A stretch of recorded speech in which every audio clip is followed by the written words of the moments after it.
Last week we got into a conversation with local law enforcement. This is part of a series that we've been doing, trying to educate people on what's happening in the modern world, and why is it that a lot of us feel less safe than we did maybe a year ago or three to 5 years ago, right? So here today with local business owner Logan Flynn, and I want to spend a little bit of time getting to know Logan and kind of picking his brain for a while on safety and security in our personal lives and our businesses, and just getting a different perspective on those things. So Logan, if you could introduce yourself, tell us the company's name, tell us a little bit about, let's start with, what does DA do, right? What's the main business today? And then we can kind of get into how you arrived here. Okay. So Decisive Action is we're an executive protection company. That's kind of what we specialize in. But over the years, we've kind of morphed into a lot of other directions. Basically, we protect high net worth families, political figures, corporate executives, private businesses, and on and on and on. Anyone that has a high net worth or a high public profile is going to need, they're going to have different challenges than you and I would typically have. So that's kind of the clientele that we cater to. But we're finding that specific clientele isn't the only ones that are needing security in today's day and age. So we're really expanding quite beyond that. Okay. That's a thought that we'll definitely get into. I'm gonna earmark that. I want to explore a little bit about how you arrived here today. Obviously, at this point, you've been running the business for years, and I know, I know you personally. Obviously, you actually. We won't get into this a lot, but a long time ago, I hired your company for a personal issue that we were having, and that's kind of in the vein of what you were talking about. Trying to navigate difficult times in life. But how did you? Obviously, you haven't done this forever. So in your 20s, what was the first step in this process? Can you talk a little bit about that? I would say for me specifically, getting out of the Marine Corps and then moving into another field completely different. I went into insurance for a couple of years, realized that it wasn't for me. But what I kind of realized was I had a knack for noticing things outside of the norm, noticing kind of problem areas, being able to pick up on threats, kind of thinking outside the box as far as how to protect myself, and just doing that in my everyday personal life. So I hate to cut you off. Yeah. Why do you think that is? That's a personality trait. I don't quite know the answer to it. There's 5 or 6 different rabbit holes that you could go through that. I think people are all built differently. I think certain parts of our population are more tuned in with kind of that primal caveman style thought process where we are looking out for threats and vulnerabilities that maybe the rest of society has grown unaccustomed to noticing because of our modern conveniences, police, military, all that kind of stuff. You have all these safety layers or perceived safety layers that give us this false sense of security when there are really still plenty of threats out there. Okay. So you have this natural inclination to look out for people, to assess situations, and here you are in your mid-20s and you're kind of at a crossroads in life and you're thinking, maybe you aren't thinking, but you're thinking, how do I turn this into a vocation? Yeah. So I know a little bit about your history. So you got first involved in like individual work. Is that correct? Yeah. So I when I was doing insurance, I realized I couldn't stand doing insurance. It's not that it's a bad field. It's just not for me. And I got someone told me about a school that specialized in security and protection out in Colorado. I ended up going to that school, doing a 3-month residency with them. We don't have to talk about the name, but it's this private school Yeah, that anyone it's a can private apply school. to? It's called ESI. Okay. Back in the day, it was the Harvard of bodyguard schools. And I say bodyguard just because that's kind of what people would know the industry to be. That's kind of a no-no term for us. But it's basically you learn all sorts of stuff. You learn handwriting analytics, stalker case files, protection detail procedures, advanced work, on and on and on and on. All sorts of threat detection methodologies. You do shooting courses, driving, a lot of that kind of stuff. So who are you there with? You're there with prior Secret Service, different law enforcement agencies, Active duty guys. Okay. It's kind of a mesh of people. You have agencies that send people there. You have private companies that may send people there. I used a VA program in order to go out there and utilize that school instead of a GI Bill. So it's pretty exclusive. Yeah. Hard to get into. It's not necessarily, I would say it's financially restrictive. A barrier to entry. Yeah, it's a big barrier to, and there's other schools out there. At this point, I've kind of been out of the game as far as schools go, but there's, I went back in 2012, so it's been a while.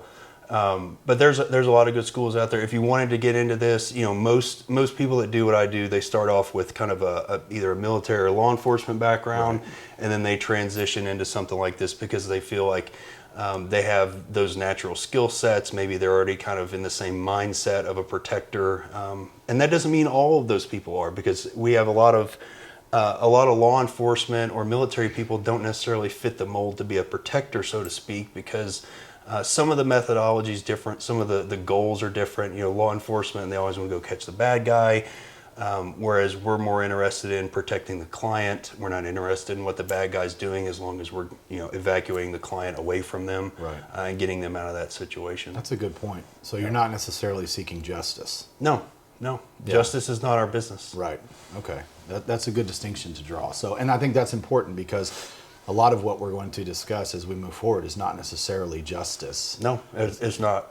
Yeah, we're talking about, hopefully what we'll have time to get into is the difficult situations that people are faced with, and threat, we'll use that word a lot, but threat can come in a lot of different forms, and sometimes justice is unattainable. No, you're never gonna, you're a lot of these situations that you get into, you're never gonna have the satisfaction of knowing that the bad guy got theirs. Right. That's not the purpose. Our purpose is to protect our clients, whether they be individuals, corporations, whatever it may be. We're trying to protect them from vulnerabilities and threats. And so that, a lot of times, like I said earlier, it's just more having to do with getting them away from it and mitigating it in some way. And sometimes that's done well before the person ever enters the scene. You may be doing an advance on a location and just decide, hey, we're not going to allow the client to be in this location. Or they have an interview with a reporter. We do some background on the reporter, and we figure out that this person is they're famous for doing hit pieces, and maybe the client doesn't know that. So we're going to protect their reputation by stopping those kind of things from getting involved with our client and their day-to-day life. So it may not always be the sniper on the rooftop with a rifle. It's 99% of the time it's lost revenue, it's lost reputation, those kind of things, instead of the bad guy with the gun. Right.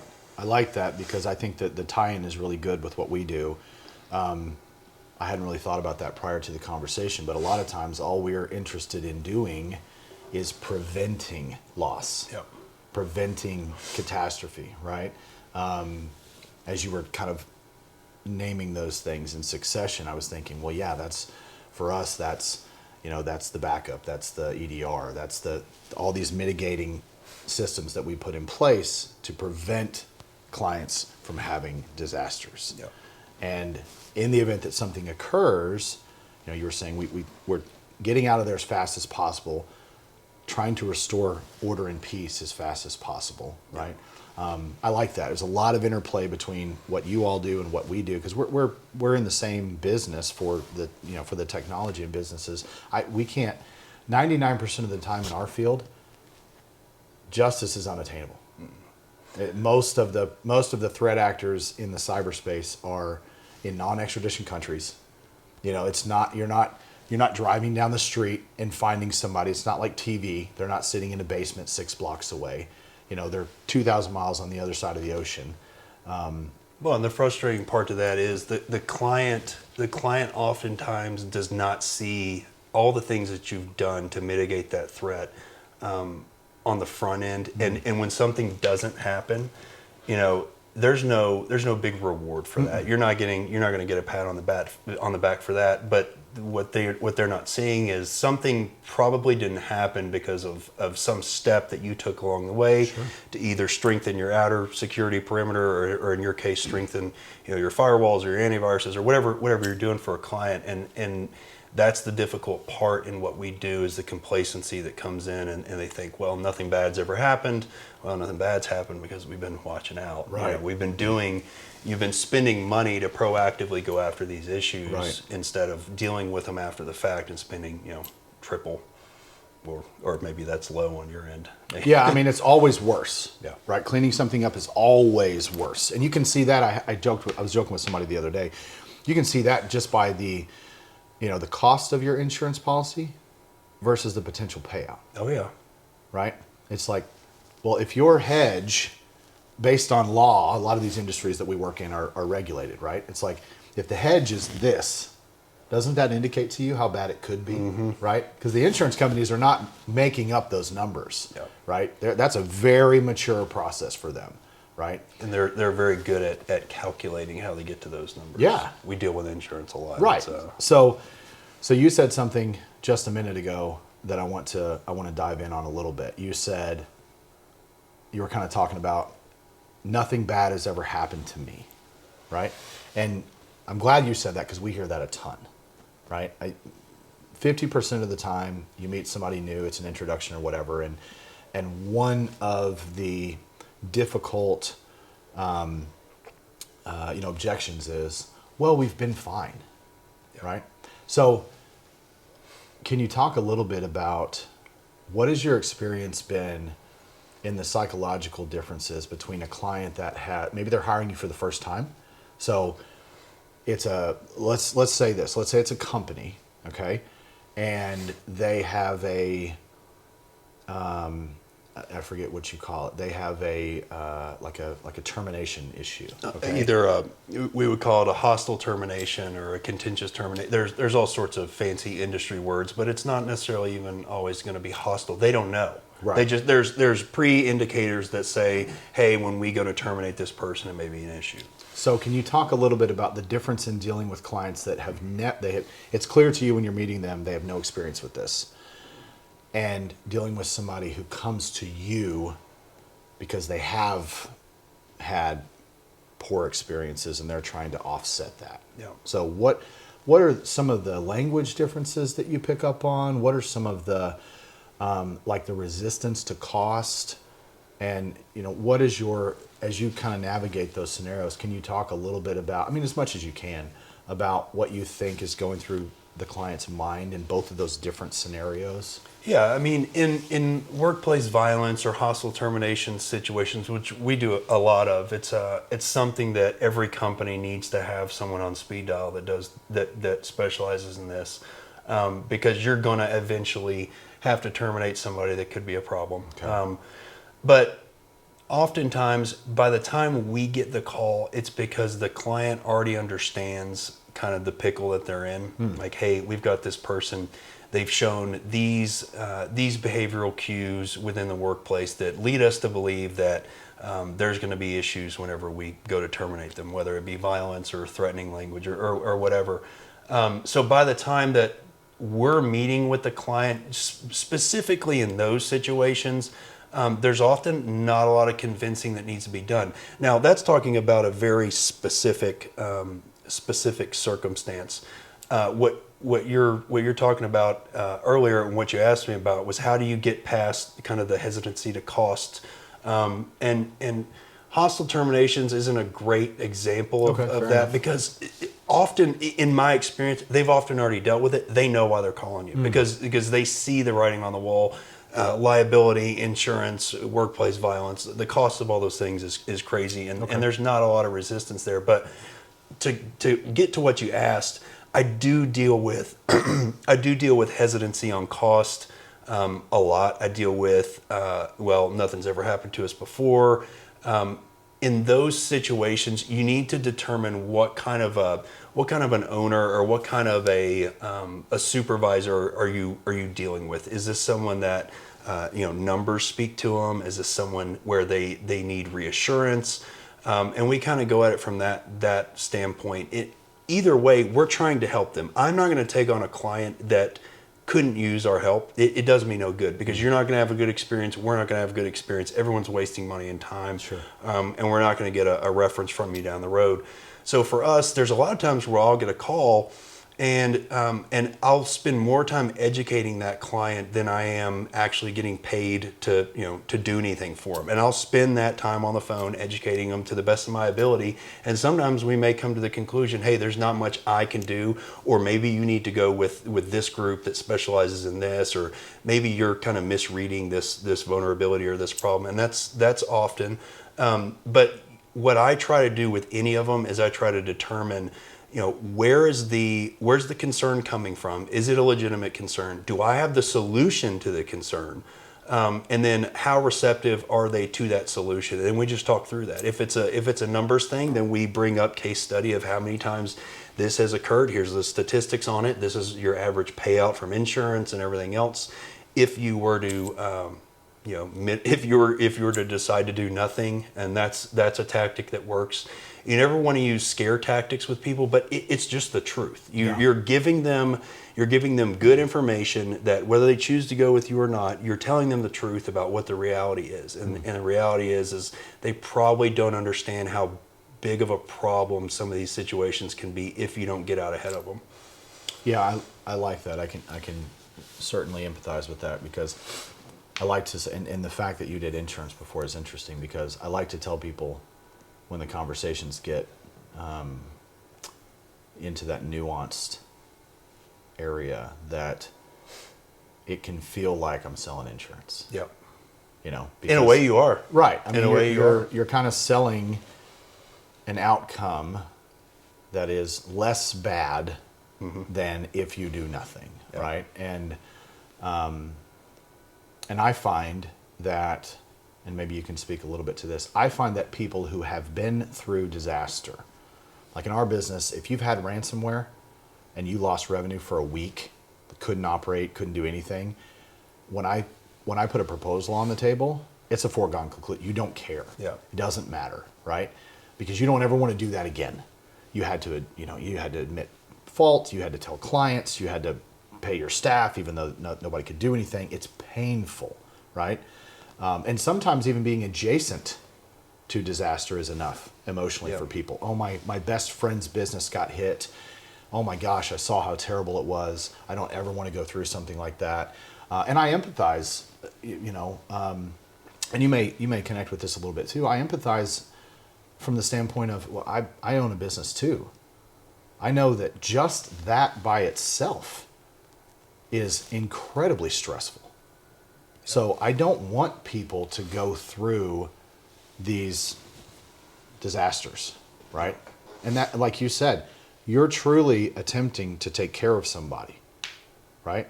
That's what we do as well. I'm truly there because I want you to have a positive outcome, and that's, I agree with you. I'm not ever interested in putting someone in a plan or applying a service to somebody that doesn't need it. Yeah, and in your world, I would say people probably need it more frequently. It's tough to say this. More people more frequently need what you're selling, because we're all using the internet, we're all using computers, phones, all that stuff. For me, there's a little more discernment on my end, because what we do is a very expensive service. I never back away from that. That's what it is. There's If you're getting cheap security, you might as well not even spend the money because there's a lot of amateurs out there. Well, that's true. I mean, I appreciate the fact you said that. One of the reasons I was interested in this conversation is that our industry has the same problem. Yep. Right? And I'll openly admit, I like being transparent with people. 10 years ago, you could get by with cheap security. You could. And I have no problem saying that to people. I really don't. I say it all the time. 10 years ago, if you owned a business and you had technology and you were kind of getting into, maybe you were even getting into the online space, and but you had brick and mortar clients, and maybe you owned some technology, and you could go to Best Buy or something like that, slap some off-the-shelf antivirus in there. You could kind of tell the employees, hey, I don't want you checking your email, and just kind of skate along. Yep. Right? 10 years ago, yeah, you might get by. Today, unfortunately, no. But the mindset of the consumer hasn't necessarily followed that and evolved. trend.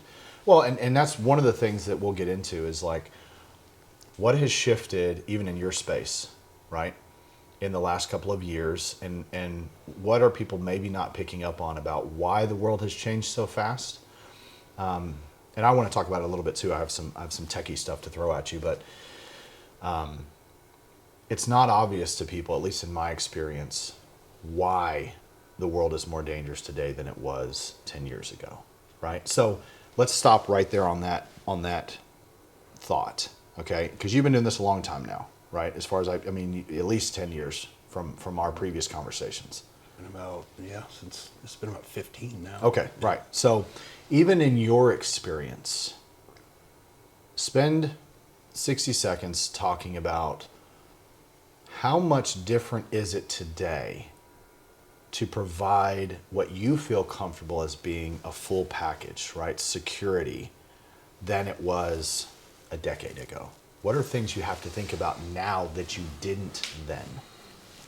And I already heard you mention a few, Yeah, I mean, the big question that you're getting to the heart of is the world more dangerous today than it was 10 years ago? Or are we just more cognizant of it? Do we see it more on the news? Have human beings really changed that much over thousands of years? And I'm not arguing that that's the case, but that's kind of the two-way street or that's kind of the two different ways you could go with it. I agree with you. I think it has gotten worse. I think threats have evolved to a level of sophistication that's just it's insane. Our two industries, you keep talking about they're the same. Well, not only are they the same or very similar, but they're converging. Mm. Now you have ways to get it at someone's client or a protectee using tech and cyber and all those things that directly come into my lane of physical protection, be it through drones or viruses, or you hacking my client's social media account, figuring out where they're going to be at this time, hacking their vehicle, hacking their home security system, bypassing all of the protections that someone puts in place if there's any electronics involved, bugs, bug sweeps, and on and on and on and on and on. So I'm with you. I think the increase in technology makes things more intricate and hard to kind of protect against, because there's just so many more threats and there's so many more niches in protection that we have to focus on. But then there's just kind of the climate of today, social media and everything else. People just feel way more comfortable saying things and doing things that, in our generation you would have got punched in the face for, but now, you can just say it because you're behind a computer screen. So there's a whole lot to it. I think that for us to be able to provide the same level of protection that we would have been able to provide 10 years ago, it is astronomically different. There's just so many more bases that have to be covered. And you as an agent have to be so much more well-versed in a myriad of different skill sets and vulnerability and understanding kind of where the next hit could come from. And that makes it more difficult. So you said something that that I want to circle back on. I talk about this a lot with clients. It's actually in one of my presentations that the world has changed, right?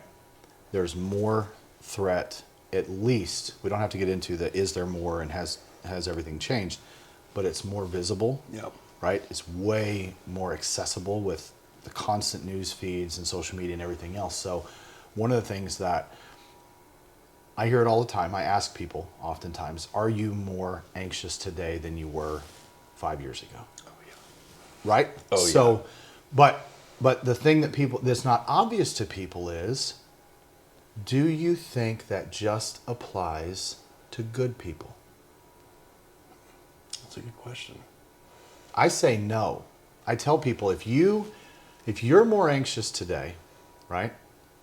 If you're more nervous about the future and what it holds, if you're unsure of what's going on in the world around you, do you think that the criminal world is feeling safe? Do you think that they're calm? Or do you think they're more desperate today for the same reason? Because oftentimes it's easy to forget, right, that the adversaries are human beings. Yeah. Right? And you're very familiar with that. I'm very familiar with that, right? The person on the other end of this attack is still a person. Yeah. And it's hard for us in the Western world to conceptualize that, because a lot of times it's, especially with Hollywood and everything, it's a bad guy. Yeah. It's not. Or you're at war with the ideology or the... Sure. Yeah. It's a label that you get to slap on something and it kind of helps to obfuscate it, but it's a person or people. And if you can kind of remove the labels and the blanket statements and go, wait a second, this is John or this is Sally, and why are they so much more aggressive today or desperate today than they were X amount of years ago? And how does that apply to how intense protection gets, right? So I heard you talking. It's like, do you think, now I'm cheating a little bit here. We've talked in the past. I know you've been through some pretty bad times in American history. We don't have to get into that, but you've seen some of the nasty stuff, right? Do you think that the well-being of your adversaries makes it harder today? How desperate they can be? Have you seen some things that you maybe didn't see early on? Yeah, I'd say that's accurate. I think it all depends on, for us, it all depends on who the client is, because for us, the adversary is going to be so different depending on the type of client we have. Sure. Like we've done gubernatorial campaigns and mayoral campaigns and ambassadors, and so you got the political scene. So politics Does that get pretty intense? Yeah, nowadays politics, as you've seen recently in the news, is very intense. I don't think that's news to anyone. But you've got that whole section of it. Then you've got the corporate clients. What is their competition doing to get an edge up on them? Because, like I said, we're not always looking for this bad guy with a gun. Sometimes it may not necessarily be a bad guy. It's just an adversary to the person that's paying you to do your job to protect them.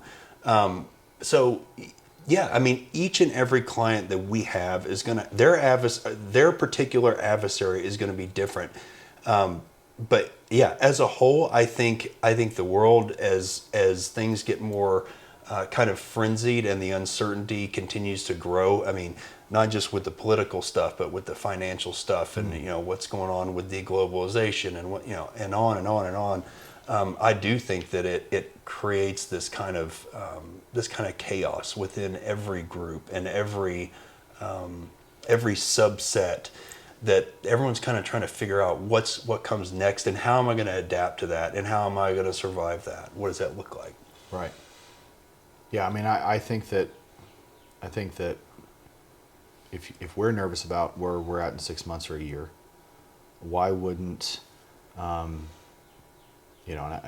why wouldn't Hezbollah be? Yeah. Why wouldn't we can talk about Russian hacking groups or the PLA in China and North Korea. Just over the last 6 months, the FBI Cyber has released warnings specifically to U.S. businesses about targeted attacks from Russian state-sponsored groups, Chinese state-sponsored groups and North Korean state-sponsored groups. And it's like, that's a lot really quick. Yeah. You know, that's like the big three right there. In my world, at least, a lot of attacks come out of those spaces, right? Yeah. But for FBI Cyber to come out and say, hey, just so you know, U.S. businesses, specifically medical, you know, pharmaceutical, technology, boom, boom, boom, they all have stated policies. They are coming at you hard, and we've seen it play out, Yep. right? And we can get into some of that if you want to, but I think a lot of that stems from the fact that we forget that everyone's feeling the same way. We're all people at the end of the day. Yep. And if you're feeling desperate, it's likely that John across the pond is feeling desperate too. And if his means of survival is criminal in nature, then guess what? He's working twice as hard just like you are. Yeah. You know? Yeah, I would agree with that. And in the Western world, you touched on it earlier, we have been safe, relatively safe for so long, right? Most people in this country, at least in the United States, most people in this country have not been principally impacted by threat. If we exclude 9/11, and I don't do that with any disrespect whatsoever, it's a horrible, horrific event in a very small center of the population. Yep. So you have to take that into account. Probably World War II, last time most people in this country were affected. You could argue Vietnam, right? But even if we go back to Vietnam, we're talking 60 years at this point, roughly 60 years. Yeah. That's a long time. Well, people don't realize that this era of peace that we have enjoyed over this, like you said, this past 50, 60 years, it's not the norm. It's never been the norm throughout human history for us to be so insulated from world events, and a lot of that has to do with geography. But I think now, on the global stage, our position is just a lot different than it was. And I think you could get into 3 hours on this subject alone, but just to wrap it all up with a nice easy bow is, I think now we are entering a stage of history where our vulnerability and our the probability that we're going to face something very widespread and very bad is pretty high. It's Right. pretty likely.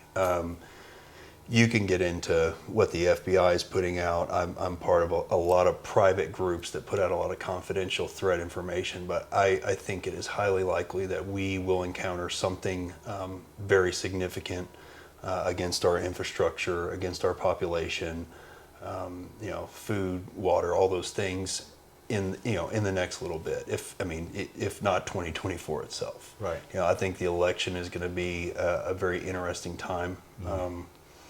Yeah. Yeah. So I like the direction that this is going here. Let's take a quick pause. When we come back, let's talk about incident response planning, and let's talk about some of the infrastructure threat and how that plays very well between your industry and my industry, and kind of spend some time exploring that. Sure. Sound good? Mm-hmm. Okay. When we took a break before, we were about to get into modern threats, right? Infrastructures, the last word that I kind of clued in on there. So if it's okay with you, if you're comfortable, I want to take, you and I had shared some articles prior to getting together, and I wanted to just go through a couple of them, and whatever we want to talk about. But I do have some specific questions, right? So, for instance, one of the ones I had that we had kind of touched on was, and we don't have to get into the name of the city, but I sent over one about a local government, right, deals with this cyber attack and shuts down some city services, and there's some impacts to 911 systems. There's some impacts to critical infrastructure, like you said. There's some concerns with water. So when you hear something like that, okay, let's remove just for a second what you do for a living. When you hear something like that as well, I'll be careful here, in your personal life, okay? Taking into consideration what you do for a living, what do you think? What goes through your head? What are you concerned about? Yeah, I mean, and I assume what you're tiptoeing around is the fact that I try to be a prepared individual. I didn't want to disclose what your personal life looked like. Gotcha. Okay, so yeah, so for any of us in this field, not that we're a type, but if you see the things and you notice the vulnerabilities that someone like me typically notices on a day-to-day basis, and you have that skill set that makes you good at what we're good at, and we're both kind of similar in that regard. You almost have to have the same mindset of taking that into your personal life and mitigating threats and vulnerabilities in your own personal life. So for me, one of those very basic things is, we know that infrastructure is vulnerable. We know that local city and county municipalities may not have the best cyber security. They may not. Well, of course, right? That's the title of the story, but it just reminded me of something, okay? And you don't have to talk about it if you don't want to, but you have firsthand experience watching local government fall apart. Oh, yeah. So Yeah, I wouldn't talk about it. okay, so can you talk a little bit about what it looks like when and please understand, both of us prior military, we have all the respect in the world for law enforcement and first responders and everything else, right? I think that goes without saying, right? However, you were tiptoeing towards the lack of preparation in some of those governmental systems for all-out catastrophe, right? And I don't think that we need to, put a PowerPoint together of how many times we've seen that over the last 20 years, but speak a little bit about your experience when everything goes wrong. Yeah, so I mean, throughout my career, we've done work with major cable news networks covering riots and covering kind of local government collapse whenever cities get taken over by hostile groups, opposing hostile groups, whatever the situation may be. What you find out quickly, especially if you're in that environment, is local resources, no matter how good they are or how prepared they are, in most cases, or in many cases, they're not prepared. Okay. Even if they were, it's still a numbers game. So law enforcement as a whole works on the premise that, I can't remember the exact percentages right now. I'd love to come back on and give you the statistics, but they essentially work on the premise that 99% of the people are going to be law-abiding without the threat of force from police, all the time. Okay. When you have these breakdowns, what happens is the numbers just don't work. Okay, so you have a certain amount of police officers, you have a certain amount of EMTs, you have a certain, and on and on and on throughout your entire, government organization.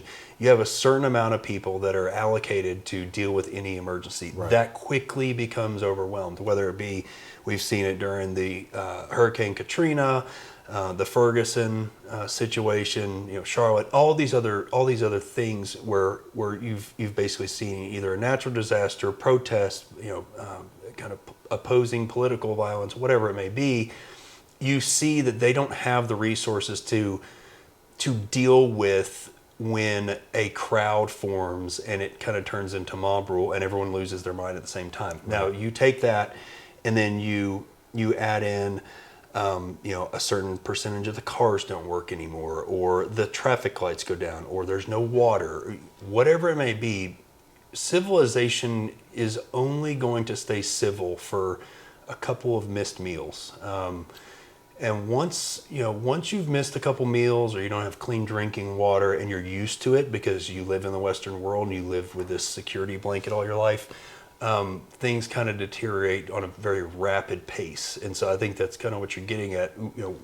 Going back to your original question, what do I do, and how do I look at that in my personal life? Well, I prepare for those things without getting deep into it. I think without being labeled a prepper, TV puts a bad spin on it. But I mean, a prepper is anyone who just assumes that at some point there may not be electricity for a certain amount of time. We may need to have maybe more than 2 days worth of food in the house. So that's kind of the practical way that I deal with it in my personal life. And then what we do for our clients is we kind of scale that up, to a company level organization, and we say, continuity of business, who's going where, what do we need to have prepared to continue operating the business, and we do a lot of that kind of emergency disaster planning, and then we do that for private families as well. But we just give them the same advice that I would give anybody, kind of on a personal level, for those type of events. So I want to get into incident response planning. I want to spend some time on that because it's something I have a fair degree of passion about in our business, because a lot of what we do in technology is incident response planning, disaster recovery, right? Yeah, I mean, with all these cyber threats, I can imagine that your clients are asking you the same questions that mine are. They're like, what happens when we come in and all the computers are off, and how are we supposed to operate? Sure. What happens if we don't have internet for 2 weeks? What happens if, remember a couple of years ago, somebody drove a van into the AT&T hub in Nashville, and it knocked out all sorts of routing for lots of customers. So we go through stuff like that because, unfortunately, today, that's a very real concern. Even depending on carrier to carrier, right? So I talk to people about that all the time. Well, who's your internet service through? Oh, well, we have Spectrum or we have Comcast. Awesome. Do you have a backup? Well, I've never really thought about it. Why? Well, I think it was just a couple weeks ago, maybe a month or so ago now, but one of the major carriers had a massive disruption, right, for a day and a half or 18 hours or something like that, kind of rolling through the U.S. at Verizon or T-Mobile or somebody like that.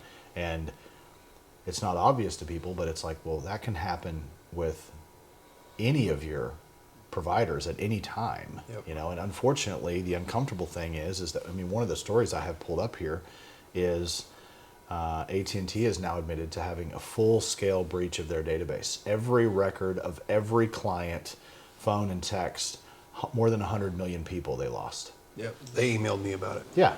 Okay. Right. So, so unfortunately, that's the day and age we're living in, right? And like I said, we said it in the previous segment. 10 years ago, maybe you didn't have to think like this. Yep. Today, the scale at which disaster can occur is almost unimaginable, right? So before we get into that, because I want to get into disaster recovery planning, incident response planning, the similarities between industries. What do you talk about? What do we talk about? Just as a human being, okay, I want to think back to a specific, and again, I'm trying to be respectful of your privacy. Think back to a specific event where you're working a riot situation. How much did that teach you about people? How many things did that teach you, or how much of that did you walk away with that you wouldn't have expected going in? Because you said the word chaos, I think. Yeah, it taught me a lot about what mob rule really looks like. Whether you agree with what the pick your protest or pick your social unrest environment. Whether you agree with one side or the other, what I realized is that all of them have one thing in common, is that everyone gets stupider when they get in a group. And I say that kind of tongue in cheek, but their analytical skills kind of go out the window. Their discernment for consequences. They're emboldened by everyone around them. by the fact that it's less likely that they'll pay a specific consequence for a specific action, because they're just one in a crowd. The crowd kind of takes over, and it's interesting to watch. Something I've always told people whenever they ask me that question is, it's interesting when you can watch a crowd turn. We've had multiple situations where, and I'll just come out and say it. We've covered both sides of the political aisle. Politically, I've protected both liberals and conservatives pretty much equally. I've also covered opposing news organizations. For instance, you can watch when you're in a crowd and you're protecting one news agency and that crowd doesn't like them. You can see when that crowd turns and when you need to really start thinking about evacuating that client, because you can feel it. You can feel the atmosphere change, and it's hard to describe. But if you're there, you can really feel that happen, and that's when you know, hey, this is bad. We need to start evacuating out of here. But yeah, I think the easy answer, or the simple answer, is when people gather together in large groups, and they just lose their ability to make analytical decisions as they would on their in their day-to-day lives. They lose impulse control. They lose the thought of consequences. It's very interesting, and there's tons of articles written about it and tons of psychology papers written about it. But it's crazy to see in person. I think that, so as you're talking, I'm kind of marrying that with what we see in our world, and you touched on something that I think is interesting, right? The individual is not thinking succinctly as if they're there by themselves. Right. I think that's very similar to what happens with not even crime online, although that's very important, but with the social temperature of what happens online, because people are not individually responsible. That's right. Or they don't feel that way. Well, and they can't be seen most of the time on the other side of that screen. There's a disconnect. Right. And even if we do take the extra step and we move into crime, I hadn't really thought about that. I do talk a lot about the disconnect between our understanding of cybercrime and how Western cultures have a difficulty conceptualizing that, because it seems odd to us that someone would get up and go to work and steal things from people. Oh yeah. But I think that what you said plays a role in that. It's like they're not attacking. And obviously, I'm this is philosophical in nature. I'm not quoting any statistics or studies, but I can imagine a world in which these people in these other countries are not attacking people. It's not personal. Yeah. They're going after an ideology or a country or a label or a zip code or whatever. It's mob centric. They're dehumanizing. They're putting their own label on it, and it makes it way easier to do anything. Yeah. We're Westerners. We're wealthy. We have insurance. We have credit cards. Yep. We surely will be fine. Yep. Destroy that business. Hit it with ransomware. Defraud that elderly couple. They can handle it. That's right. They're wealthy Americans. They don't know what hardship is. Well, and you said something earlier. The victim often doesn't. I give that. I talk about this when we do active shooter presentations for businesses. We go into businesses and talk about active shooter response, and one of the things that we address kind of right up front is human beings on the interpersonal violence, kind of in the interpersonal violence realm. We find it abhorrent and foreign. It's foreign to us that another human being would hate us and want to do us harm. Statistically, most people can't even come to grips with that. So when we get into the subject of of an active shooter or whatever, it's first things first is first thing we're doing with them is we're trying to break down that barrier and make them understand, like, yes, there are people that want to hurt you, want to kill you, and that's just the reality of it. No matter how ridiculous that you think that sounds or how unlikely that you think that is, it is the truth. And what you need to do is you need to come to grips with that and put that whole argument to bed, because it is the reality. And that's difficult for some people. It's obviously reality. You have an entire business predicated on that reality, right? Yeah. And I think it's interesting, even sitting here talking to you, I don't know that that little extra bit of nuance, I don't know that I've considered. I spent years in the military, and I've been 27 countries, and I've seen all different kinds of people, so it's easy for me to talk about the fact that they don't. I do talk a lot about the fact that people in other parts of the world don't experience life like we do in the West. They experience life in a way that most Westerners cannot understand. And couldn't deal with. They don't have the... Wouldn't survive. It wouldn't make it. Yeah.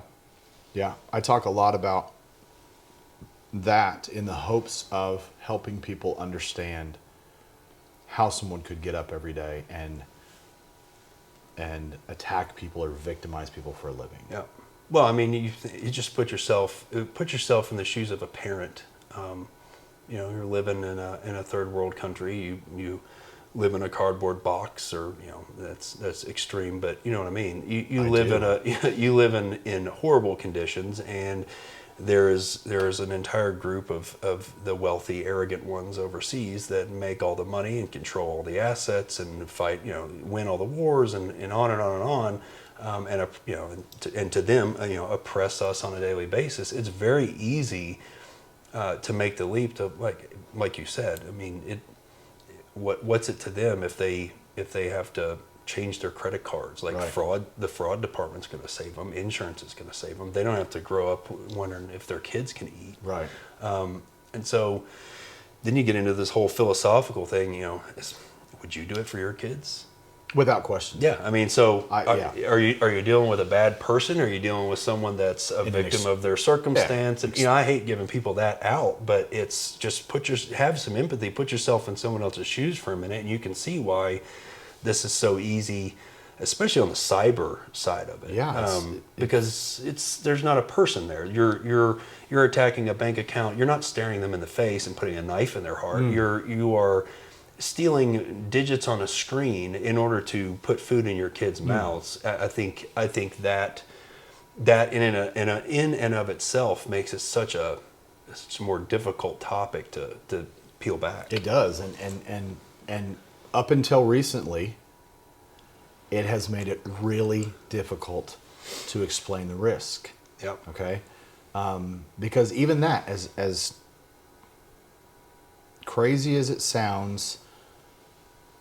And you probably fall victim to this too, right? I've been living and working in this world every day for, like you said, 15 years, right? I did this for the military, so it's been a long time for me that this is everything that I think about, that I study, that I train to, that I speak about, everything, right? It's easy to feel like you see a ghost in the wires everywhere. Yep. And if you're an introspective person, you're trying to be careful with your view of the world. Sometimes you may reach out to someone who doesn't do what you do and go, hey, what do you think about this? Because you don't want to be too negative with your, with your mindset. You still want to go home at night and be able to have dinner. You have to keep it in check. Yeah. I find it difficult sometimes with clients, but I'm very honest about it, with clients to give them what I consider to be the truth without, like you said earlier, you cannot use scare tactics. But what a fine line that is to walk. It is. Because you're telling them the truth. You're not attempting to be scary. Yep. You're not attempting to be sensationalist. Yep. you may be relating something that you literally went through or helped to avert 60 days ago. Now, you won't tell them that for privacy reasons, but it's like, no, this actually occurred. This isn't a tabloid story. We just did this, right? Yeah, I think that's incredibly interesting. So let's go ahead and move into what we were starting to touch on before with incident response planning, disaster recovery, right? Because I think that there's a lot of natural interplay between both of our industries. So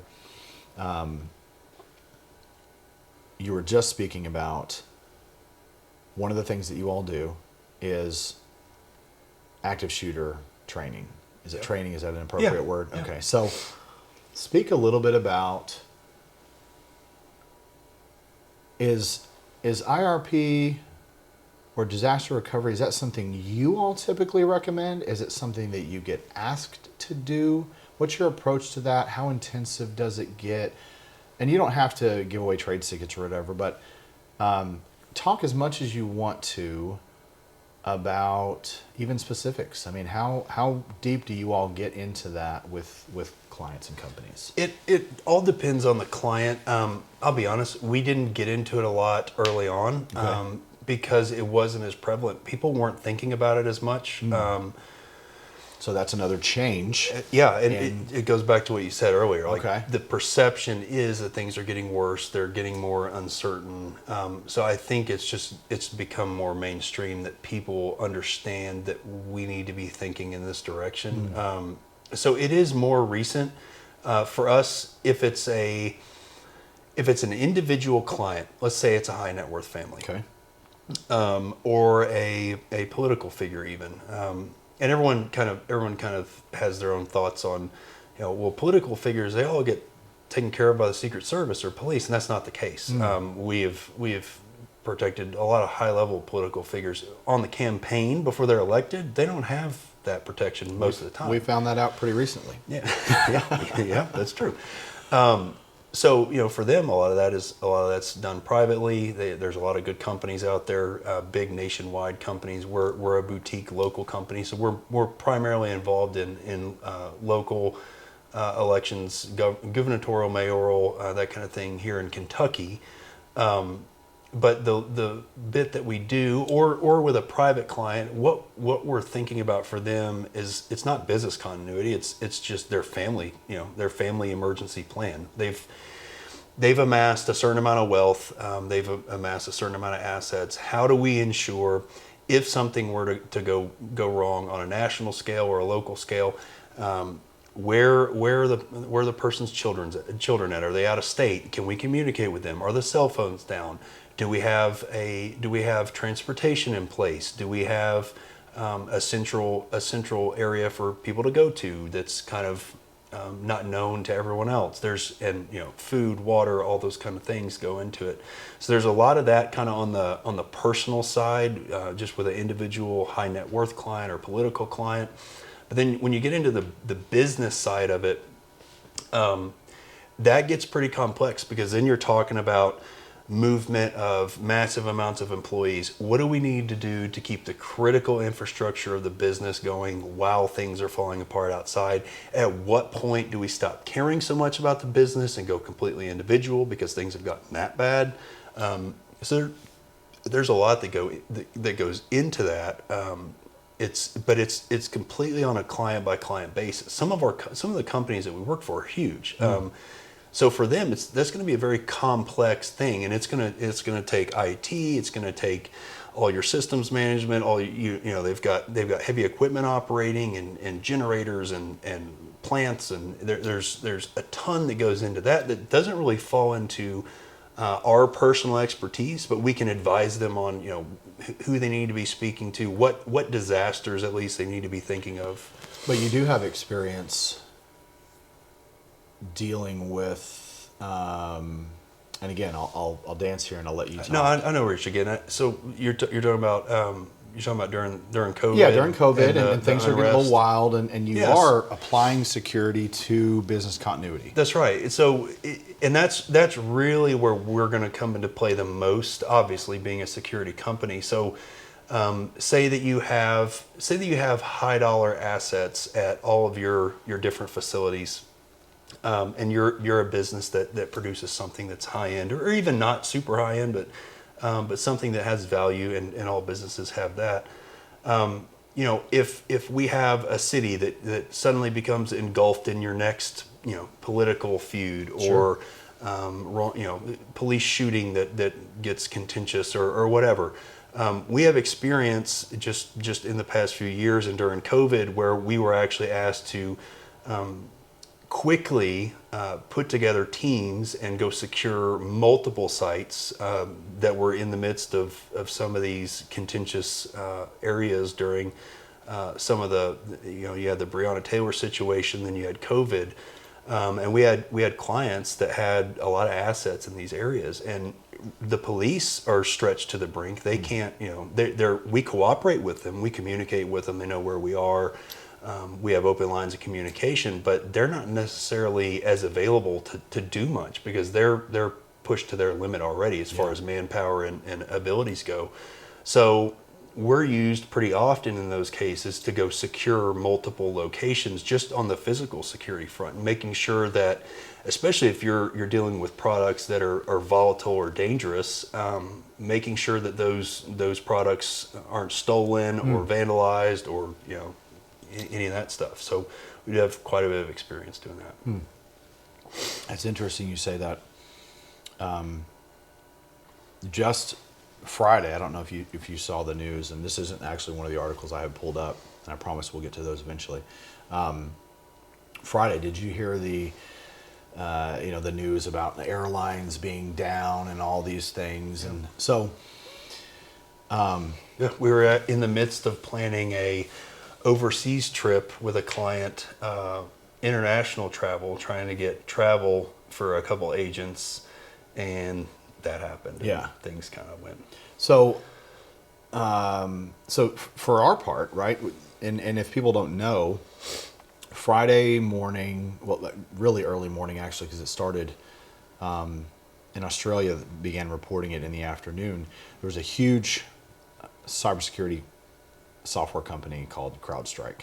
Okay, they work with the Fortune 500, high net worth individuals and companies, and government, right? And government, right, which is problematic, right? So they provide a very high end piece of software that runs a layer of protection in your security stack. Unfortunately, one of the problems, which I'm sure you can relate to, with being intimately involved with a system is everything is good as long as you're not the problem. Yeah.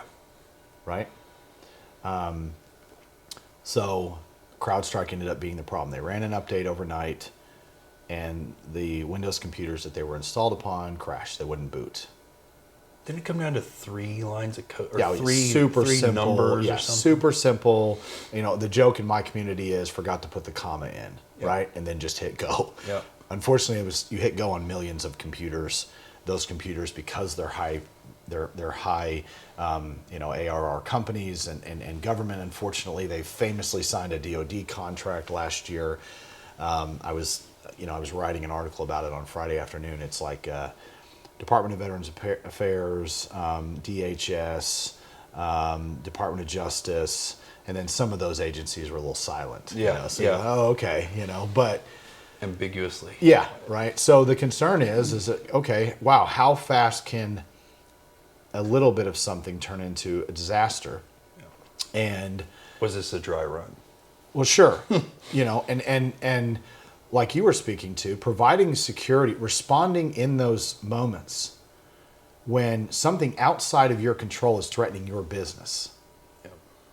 What are you supposed to do? And I know a little bit, we talked before this, a little bit about what you're speaking to. It's like everything that was a threat had nothing to do with your clients. Nothing was personal. Yep. It was all external threat. Whether it's political unrest or, like you said, civil friction between police and the community, but your business is there. And your business probably doesn't care either way. Right. It doesn't have anything to do with you. Right. So that is something that also is a little difficult to plan for, Yep. right? So one of the things that we often talk about is access to, because it plays in pretty intricately with our business. One of the things that we often talk to clients about is how long can you go without X, right? So critical infrastructure being one of those. Okay, so I do want to stop. I'm going to hit you with some of these articles. I'm not going to preface anything. I just want to get your feedback on a couple things, Yeah. right? So, so this one here, and this is going to throw you for a loop because this is a your opinion thing. Okay. So a lot of people don't know because they handled it very quietly. Okay, and I'm going to ask you: did you know Panera was breached in March? I had no idea. Okay, I yes. don't need a Panera. Okay. The reason that no one knows that is because they quietly cleaned it up and paid the ransom. Okay. And in your experience, do things get solved when the ransom gets paid? Yes. Okay. So thank you for asking that I question. don't want to go down that wormhole. No. I know that it's a deep subject. It is a deep subject, but thank you for asking that question because I wouldn't have thought to bring that up. But yes, these gangs are very mature in their business processes. Okay.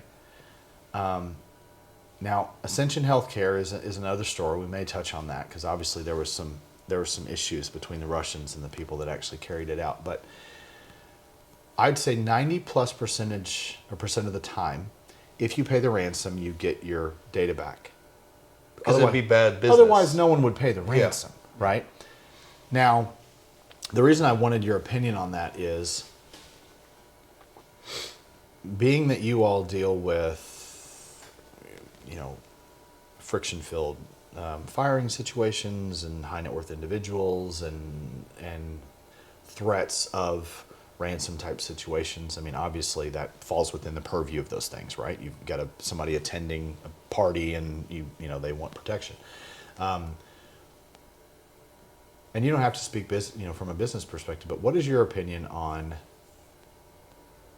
participating with the criminals by simply paying it off and moving on? Do you think that perpetuates the behavior? Do you think it's just the cost of doing business in today's world? My answer to this may sound cold, but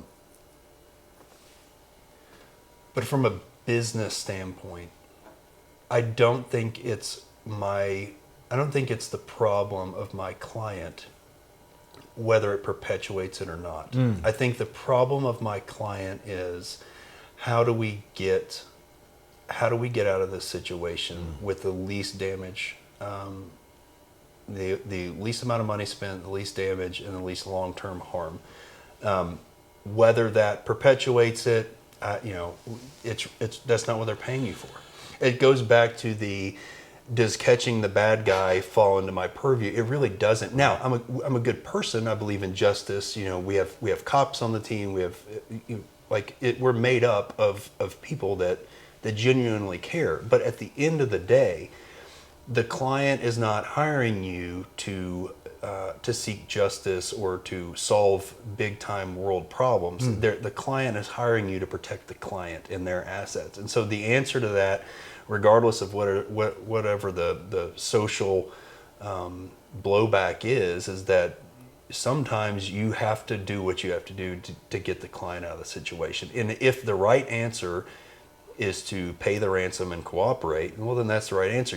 We do not specialize in hostage rescue. That's a very niche field. There's a couple big players in it. They work directly with insurance agencies that specialize in it, overseas hostage and ransom. But they would tell you the same thing. A lot of times, paying the ransom and working with the criminal to achieve the objective for the client is going to be the right move. Yeah. As unfortunate as that is to all of us. We have this, especially in the West, we have this desperate need to see justice, prevail. I think about growing up on Western flicks and stuff. But you were just reminding me, as far as hostage negotiation, and we don't need to dip a toe into this, but have you read Chris Voss's book, Never Split the Difference? Yep. That's what he did for years. Yep. And you're reminding me. He talks a lot about the fact that rapport Yep. and treating them like a human being and getting to the place where everyone is feeling equitable. Yep. Sometimes gets you what you want. That's right. Yeah. Sometimes treating it as a business transaction, even though you may be dealing with someone that is not a good person or just does not have good intentions, is the best outcome. Right. Okay. So we touched on the municipalities thing and kind of how difficult it is to deal with infrastructure, chaos and whatnot. So,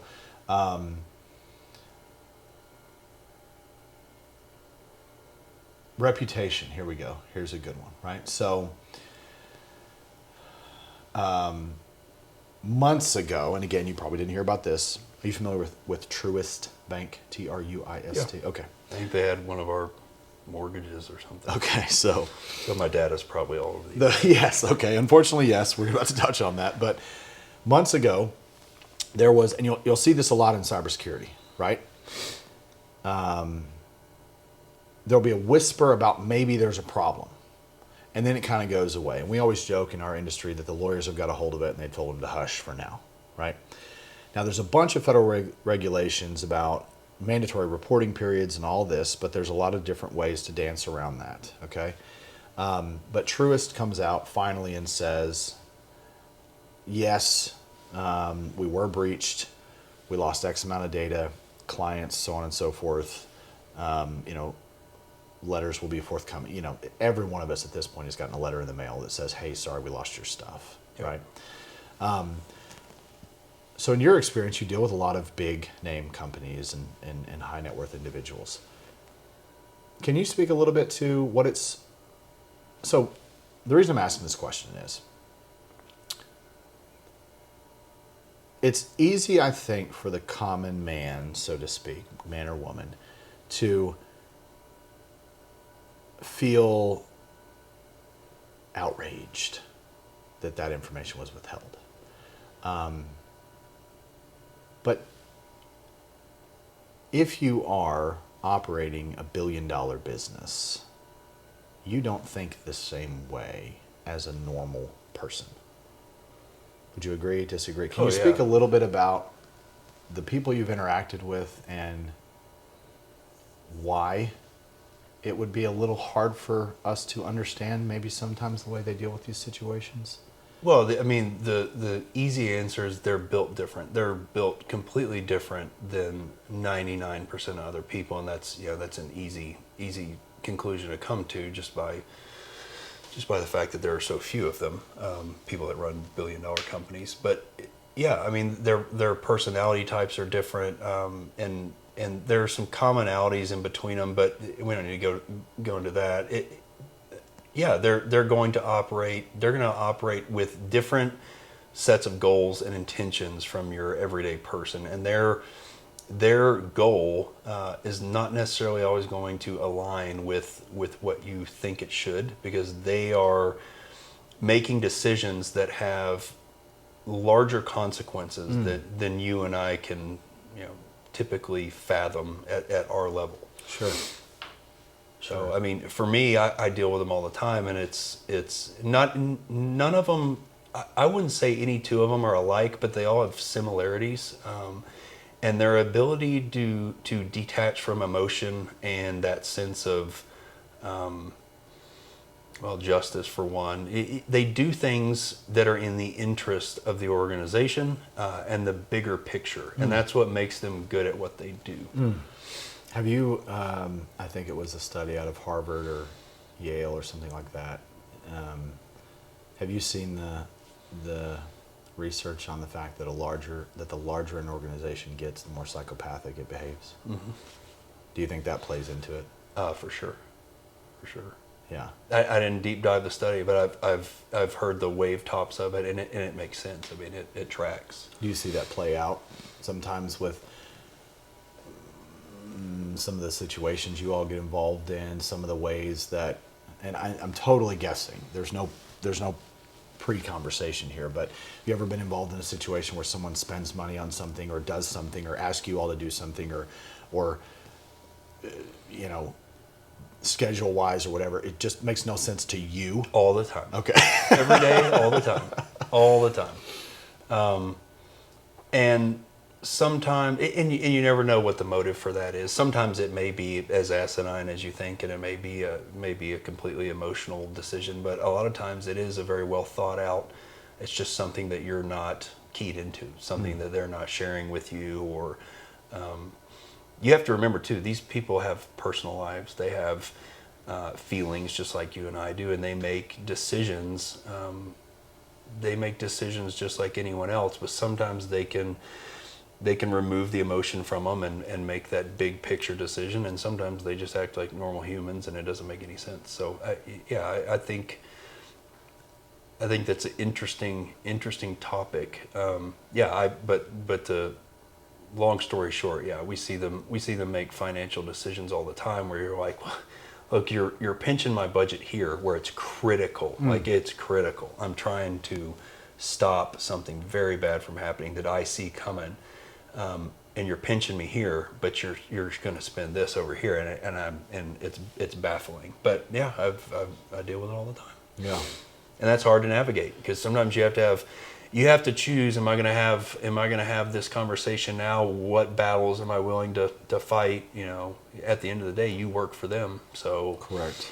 I find the best in that situation is to give them a very candid but tactful list of outcomes and kind of varying degree of choices that they can make to affect those outcomes. So it gives them the power to make the decision, but they have all the information at hand, and so that you can at least go back to them if something does go wrong and say, look, we talked through this and this and this, and you made the decision to do this. Right. So, do you find in your space that those follow-up conversations are palatable? it's difficult to hear sometimes. It all depends on the client. You can't do the "I told you so." Don't ever speak to in this sense, especially in the business world. I would never go to a client with an "I told you so" just for the satisfaction of getting the "I told you so." If there's benefit in revisiting it and saying, "Hey, we talked through this. You decided to go this other direction, and in response to that, this happened. So, can we revisit this topic moving forward?" If there's benefit to that, and you can affect an outcome down the road, then it's worth having. But don't ever try to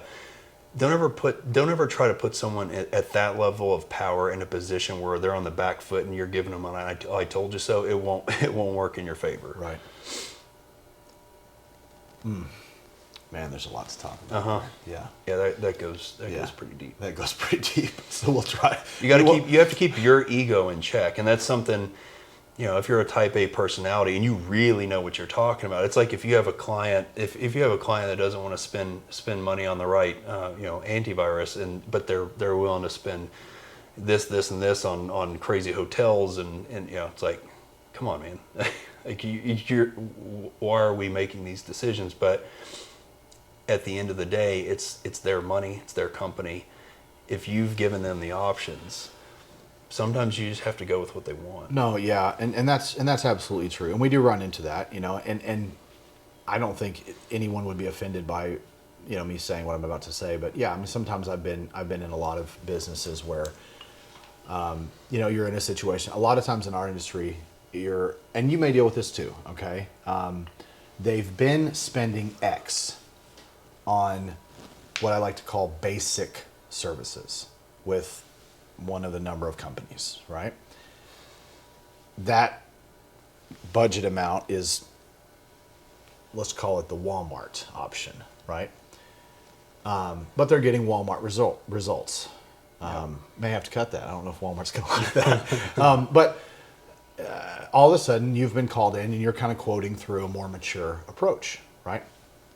And you've walked into the parking lot and you've walked past, the Porsche or the whatever, and the lobby is beautiful and there's marble on the countertops and whatever, and then it's like, okay, here's our solution, and it's typically in my business it's 4 to 7x what you're paying today, right? Yep. Is it worth the difference, and how do you navigate that, that conversation? I think what you said is true. That's pretty nuanced, because you are dealing with somebody who has a degree of power and influence, right? And you have to very tactfully approach what outcome. I liked what you said. That's why I kind of honed in on it. What outcome are you actually seeking? Yeah, and I think I've seen you speak with people. I think conveying value is what's the most important part of that. You can talk numbers all day long, but conveying value is always more powerful than that. Yeah, you'll spend this, but this is what you're getting for it. As opposed to what you're paying for this, low budget option that you're doing now. That's not really doing anything for you. You're essentially wasting money on the illusion of security, and we deal with that all the time when we're going up against someone who's had kind of the flashlight and whistle security guard. Well, we have security. No, you don't have security at all. If anything were to actually happen, they're almost more of a liability, and you're spending money on top of it, which makes it even worse. This is what real security looks like. These are what real solutions look like. You choose, but you obviously called us for a reason, and we're going to give you the facts. And I have a brilliant partner whose mind works completely different than mine. He's the complete opposite of me, but he's really good at breaking down the numbers, and he'll put together spreadsheets with graphs, and he'll cite studies, and he'll cite industry norms, and he'll plot that down on the table. And sometimes they just need to see the numbers. They need to see. They need to see that you're not just feeding them a line. They need to see some proof of it on paper, especially in the numbers. And that's, some people are numbers people. Yeah. And you have to determine that when you're talking with a client. Yeah, we do that too. And it's interesting you say that. We're part of a national business organization for companies like ours. And one of the things that we track pretty closely is, well, what are the averages for mature services in the space right now? Yep. And you're always going to have the outliers. New York, LA, they're high. Okay, fine, right? And that kind of tracks cost of living, right? Yep. I mean, if you have to pay your employees, 20% above market or whatever, fine. But there are good national averages that we try to adhere to. And I think you guys are probably the same way. You're not in business to gouge people. It doesn't have anything to do with. Well, that. you can't last if that's what you're Right. going to do. There's no longevity there, right? You have to be able to provide a quality service, take care of your people, take care of your staff, but mature processes and a mature approach to security is not simplistic. No, it's very in depth. I think one of the other things before we get off the topic that's worth bringing up. There's a lot of clients, and my partner brings this up to him all the time, and it's something that I kind of breeze past, but he brings it up a lot, and I think it speaks to a certain percentage of clients. Is, look, with us, there's no nonsense. Like, all these problems you're having. With other companies and other plans that you're using, you've said that you have this problem. These vulnerabilities aren't getting addressed. With us, it's the peace of mind of knowing that none of that exists. Like, when you pay for this, the value is that we're going to do the job that you hired us to do. We're going to do a good job at it, and there's not going to be any nonsense along the way. There's no amateurs out here. There's none of the personnel, none of the liability issues that you're used to.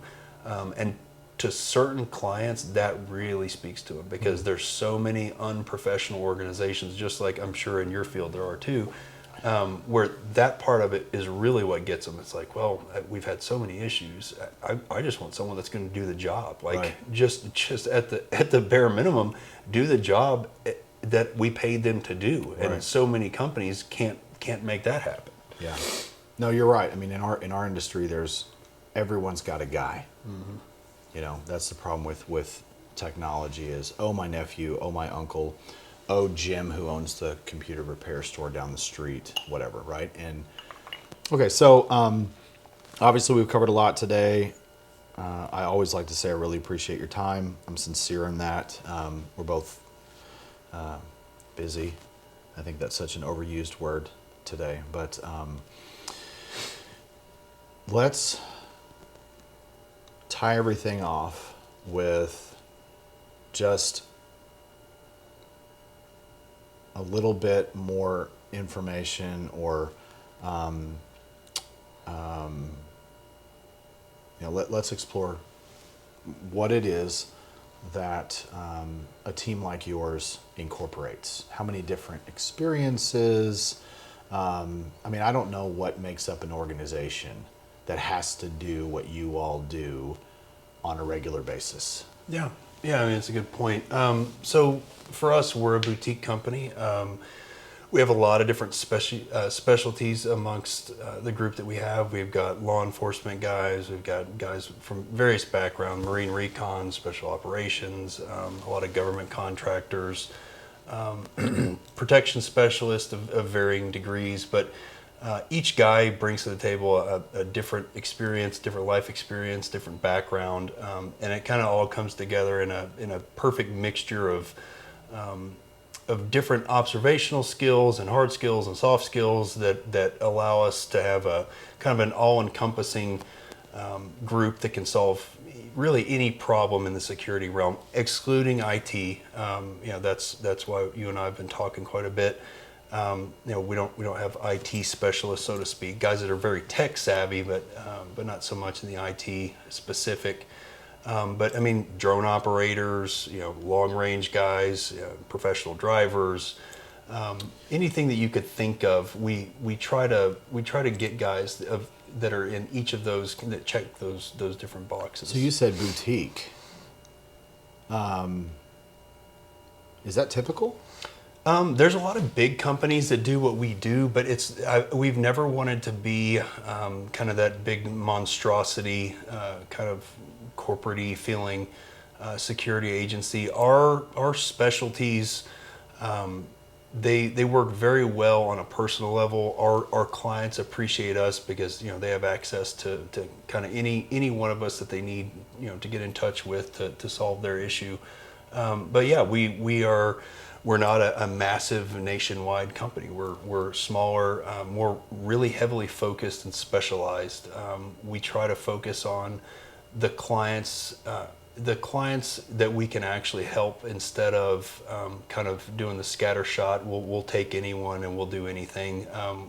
It really needs to be a good fit, and the client needs to have specific needs in order for us to be a good fit with them. But we're finding that a lot more people kind of fall into that category now with the emerging threats and the different vulnerabilities that companies and individuals are facing. So I asked the question poorly, and I'll rephrase it.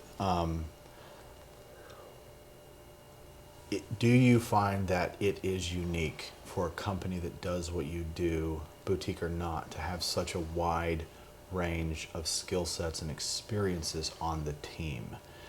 Do you think you all have more of that than what you have encountered in your own experience? Yeah, I think so, but that's been super intentional. When we kind of built this company out back in 2012 and then had a big rebranding in 2017, we were really intentional about being able to tackle a lot of different problems and a lot of different opportunities within the security space. A lot of companies, they'll focus on one thing or another. They'll do celebrities only, or they'll really specialize in politics, or they'll really specialize in kind of corporate hostile workplace or hostile termination, workplace violence situations. What we wanted to do was have guys from different backgrounds that could really deal with anything that were to come up in our given area of operations, which is primarily Kentucky and the southeastern region. We'll do stuff kind of all over, but we're really focused here in the Lexington, Louisville area, and that's where most of our clients are. Okay. And to just piggyback on that, for a lot of security situations, if you were to call one of the big companies out there, what they're going to do is they've got a headquarters somewhere 5 states away, and then what they're going to do is they may send some agents out to you, but most often they're going to instantly flip your contract and sub it out 2 or 3 different times. They're just going to try to find a warm body that that understands security to some degree, or they're going to find another company that they quote network with, and it's just subcontracting. They're going to take a little bit of the money, and then they're going to pawn you off on someone else with very very little oversight. That's something that we always hated about the industry. It's something that we fought to not be. We currently don't subcontract much, if anything. If we do subcontract something, it's because it's maybe in a really far away state, and we're going to have a lot of oversight on that. We're going to make sure that the people are licensed, but right now we're not doing any subcontract. So that's kind of what you were referring to earlier when you said like the t-shirt and flashlight guy. Yeah. So a lot of companies are just engaging whatever local resources may be available, and they may be 6 states away, and they sign the deal, and we need people here. That's right. And you all, not a fan of that. No. Obviously, there's a disconnect in skill level, in experience, and I liked what you said earlier. How much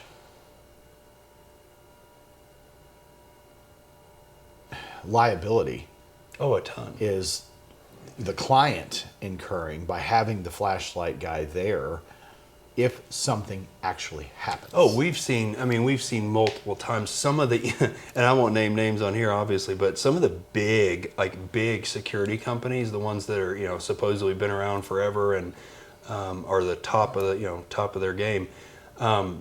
There's been news stories of them, taking 75% of the money on a contract, subbing it out to some local group, and then come to find out the group wasn't licensed, they don't have insurance, and then something happens, and then everybody's getting sued. The client, the subcontractor, the contract holder, and it's just a recipe for disaster. You're dealing with people that have no idea of your local area laws there's a ton that goes into it. But yeah, essentially, we're trying to be different than that. We are trying to serve mainly Kentucky and the southeastern region, and we're trying to work directly with the clients that we serve and make sure that when you hire us, you're getting a DA trained guy to our standards.